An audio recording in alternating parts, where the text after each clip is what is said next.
Less than 2 weeks after the St. Anne Municipal Corporation partnered with the police in relocating trucks that were creating safety concerns on the main road, the trucks have returned. The local government authority in the parish is, however, promising increased law enforcement, as TVJ's Herman Green now reports. What we're looking at is just sharing discipline and disregard for law and order. Mayor of St. Anne's Bay, Michael Belnavis, expressing disgust with a traffic situation in the town. He highlighted the issue earlier this month, where truckers waiting for work associated with construction at the Rio Hotel in Miami Bay park along the roadway, causing chaos. Head of the St. Anne Police Division, Senior Superintendent Calvin Small, intervened. He said no parking signs were erected and the truckers moved to a minor road close by.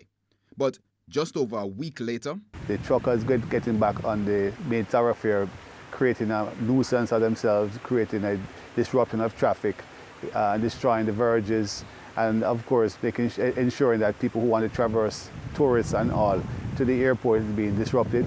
That will not be tolerated. He's adamant that the council will not turn a blind eye to this disregard of authority. But that's not the only issue. He says illegal street-side vending has gone to a whole new level with multi-million-dollar operations. They cannot be selling cars like you're selling orange and guinea. It just cannot work like that. You're making multi-million-dollar profit. You need to find a permanent place to do and transact your business.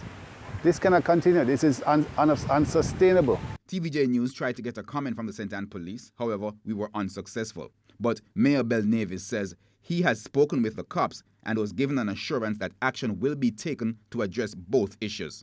Herman Green, TVJ News.